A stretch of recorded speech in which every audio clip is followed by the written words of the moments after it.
Hey guys, this is Dave, Super Game Sniper 9, back here with another exciting video. This time I'm covering Conduit 2. This is a multiplayer match that I've participated in. This is a big team grab bag.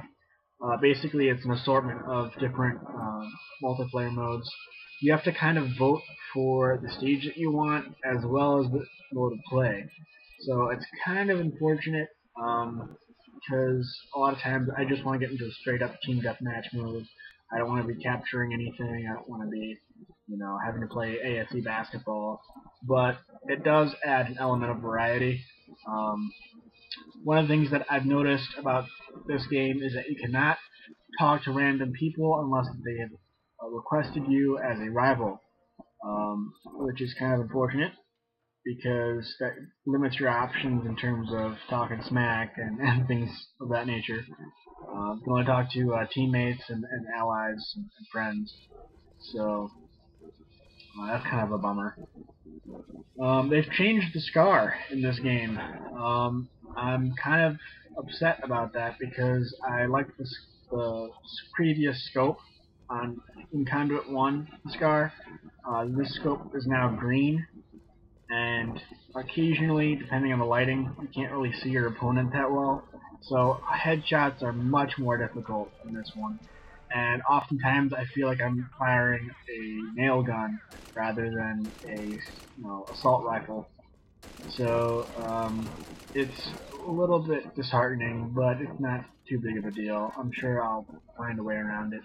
Um, there are a lot of really cool weapons in this game, and I'm liking the fact that you get to use loadouts, and they have achievements and perks and things like that. So I find that really cool. You can also revive opponents fairly easily. Um, that's not a bad benefit of this game. I'm not really liking it too much though because I'd have rather had it as a perk that you have to equip, but that's just me. Here I get teabagged by this guy, and there is an achievement unlocked if you teabag somebody. It's called Fresh Brood, and you get a couple credits for it towards your next weapon or perk or suit um, upgrade or what have you. So that's available to players. I find it kind of funny because they have a ton of references to pop culture in the main campaign. One of which is a canister of ooze and a rat, and if you scan that with the ASC, it'll say the secret behind the ooze, I believe, and that's an obvious Teenage Mutant Ninja Turtles reference. And I found that kind of funny. I'm a big TMNT fan. I used to watch the old '90s cartoons back in the day, so I kind of miss the old version rather than the new iteration. But what can you say? The humor back then was much more tame, I think. Anyway, this mode is fairly decent in my opinion because you're basically just trying to capture the nodes and try to gain the advantage. The longer uh, the longer you have them in your possession, the more points you get and what have you. I'm trying to do kind of like an indirect form of communication, hopping up and down for the guy, trying to thank him, and everything. Because you can't thank your teammates or say, "Hey, dude, watch out behind you," because you can't talk to random people, and that to me is very upsetting. But I believe that the reason why um, High Voltage Software and Sega hasn't allowed this is because they're using Nintendo servers, if I'm not mistaken. Um, and as a result, because they don't have their own, they have to follow Nintendo's guidelines in terms of player interactions. And Nintendo's got a very strong policy of being family friendly and trying to prevent stalkers and pedophiles and what have you talking to little children who end up playing this game. Although I find that rather bizarre considering that this game is for 16 and up. But if you're in the U.S., if you're not 18, you're considered minor. Um, that's not a problem for me. But in any case, I find this game to be very visually appealing. But in terms of gameplay, it kind of suffers a bit.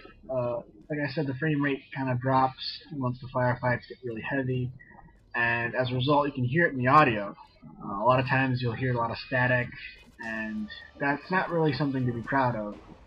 High Voltage Software was proud of the multiplayer experience in the previous game, which is also stated in the lovely art book that they included in my special limited edition copy of the game.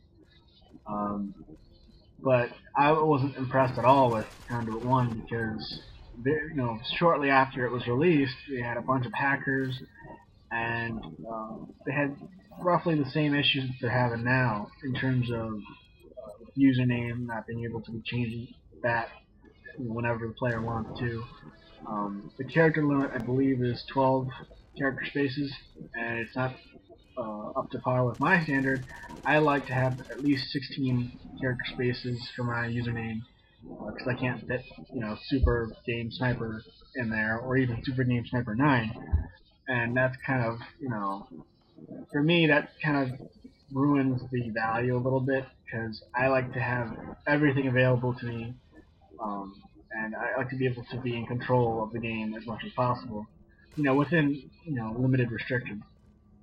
Um, I don't like the fact that they didn't carry over the tradition of for each individualized weapon they had an individual reticle, and I thought that was kind of neat, and I was kind of hoping that would be carried over to Conduit 2, but they didn't do that, and that's kind of unfortunate. I mean, certain uh, titles, I wish that they would keep certain aspects and transition them over to the next game in the line, like a sequel or trilogy. And that's kind of one of the things I was hoping for. The main campaign was relatively short, uh, and the ending itself was very bizarre. And I won't spoil it for you, but it raises a ton of questions, particularly of historical context, um, because some things are just better left unsaid. Um, Anyway, like I said, I didn't really have a clue as to what I was doing. I tried to get a headshot on this guy, and I'm point blank, and I'm just messing with a machine gun or submachine gun, and it's really kind of unusual. But lock-on feature I'm liking because it's not just a box now; it's more along the lines of Metroid Prime, uh, you know, kind of lock-on with the circular reticle kind of thing. Um, So I'm liking that. That was pretty cool. I think High Voltage Software takes a lot of their game ideas from Metroid Prime, Corruption, and Medal of Honor Heroes 2. That's what I kind of noticed. But overall, this game is a definite rent. I would recommend that you try it out before you buy. I'm having a lot of fun, but unfortunately, I won't be recording any more videos for the time being because my Wii is broken and I'm sending it into Nintendo. So until then, take care, have fun,